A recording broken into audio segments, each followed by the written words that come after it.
For today's video mga kapares, samahan nyo muna kami magluto ngayong pananghalian. Siyempre wala tayong ibang lulutuin kundi ang gulay na may saluyot.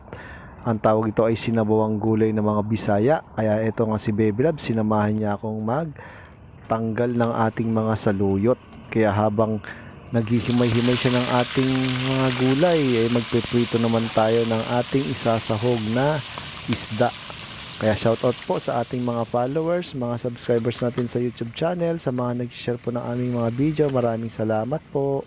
Kaya nga ito, sinipag si Baby Loves na tumulong sa akin. Naghiwa na rin siya ng ating mga aromatics. At saka sinunod niya naman yung paghihiwa ng talong. At ang sabi niya, mag-relax lang daw muna ako at siya na rin ang bahala. Kaya pinaubaya ko muna sa kanya habang may sumpong. At ito na nga yung ating kalabasa.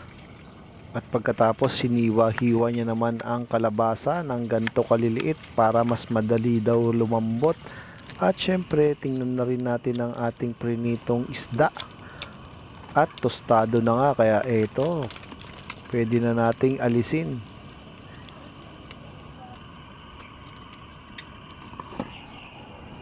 At pagkatapos isunod naman natin yung ating tubig para simulan na natin magluto ng ating gulay. Kaya naglagay na tayo ng tanglad, pati na rin yung ating sibuyas.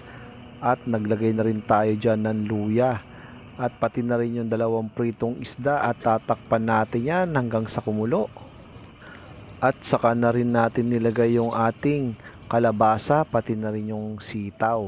At naglagay na rin tayo dyan ng pampalasang patis. At sasamahan natin yan ng shrimp cubes.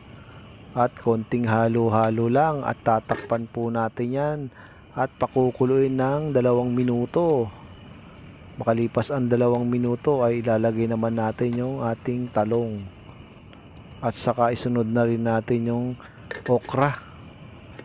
At syempre pakukuluin ulit natin yan hanggang sa lumambot ng 2 minuto. At titikman muna natin kung kailangan nating magdagdag. Ito na nga si Baby Loves, nakulangan pa sa panlasa. Naglagay pa siya ng patis. At pagkatapos konting halo-halo lang at ilalagay na rin natin dyan yung ating saluyot. Yan, ang paborito namin mga Ilocano. At tatakpan ulit natin yan hanggang sa maluto. At ito na nga, luto na nga ang ating sinabawang gulay ng mga Bisaya. Kaya ano pang hinihintay natin? Tikman na natin mga kapares. Napakasarap talaga ng ating gulay. Kaya shoutout po sa mga mahihilig sa gulay. Mangantayon.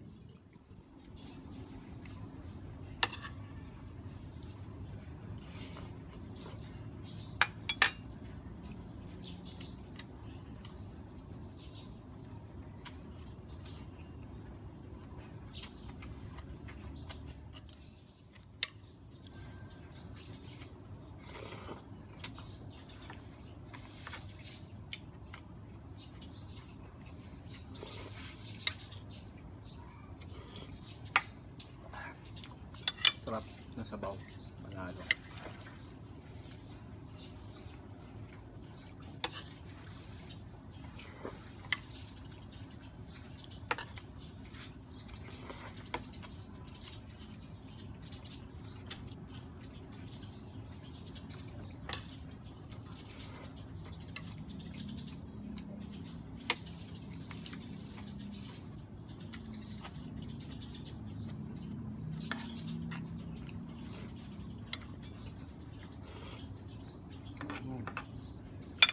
The best.